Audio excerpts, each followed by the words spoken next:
नमस्कार मित्रांनो, जय शिवराय। मी आपला मित्र गोरखनाथ येवले। मित्रांनो, आपण शेती करीत आहोत।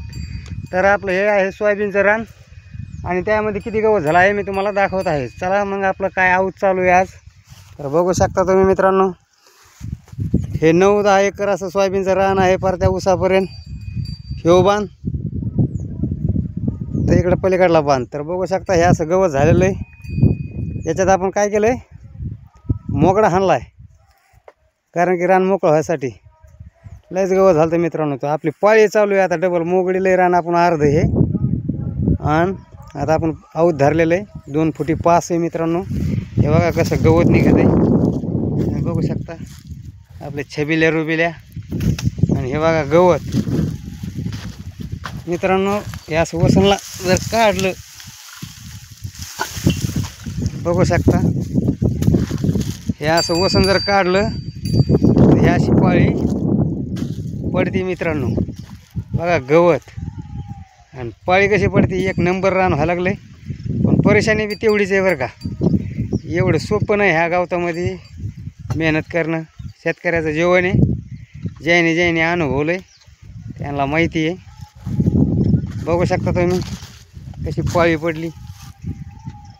आपण ह्या बांधापासून तर मित्रांनो बघू शकता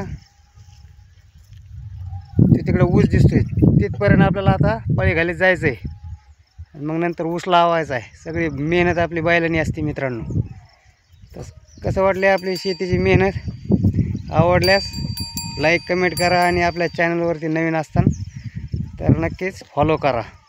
कारण इथून पुढे शेतीविषयक आणि आपल्या वावरामध्ये आपण गहू पेरणार आहेत। त्याच्यामध्ये 3-4 एकर गहू पेरणार आहेत आणि बाकीचा 5-6 एकर ऊस लावणार आहेत मित्रांनो। तर बघू शकता आपण सगळं घरच्या घरीच काम करणार आहोत, कमी खर्चात आणि एकदम पद्धतशीर। हे बघू शकता मेहनत आपली बैलाची। आता हे रान वेचायचं आहे, उद्यापासून लेबर लावणार आहोत। एकवार वेचून घेतलं, गवत पेटून दिलं की रान क्लिअरच। 100% मेहनत। बघा तर बैलाची मेहनत कशी वाटते। हे आपले रुबिल्या छबिल्या हिरभळ उभा राहून अवतार वजन ठेवलं तरी चालते मित्रांनो, कारण की वजन ठेवायला जमत नाही। आता रानं ओल्ले आऊत 2 फुटी पास आहे, गवतामुळं तुंबत आहे आऊत। त्याच्यामुळं हाई माझ्या वजनीस मस्त पाळी बी पडते आणि काम बी व्यवस्थित होतं। तर मित्रांनो, आपली मेहनत जर आवडली तर नक्कीच फॉलो करा आपल्या चॅनलला। तर थांबतो मित्रांनो, धन्यवाद।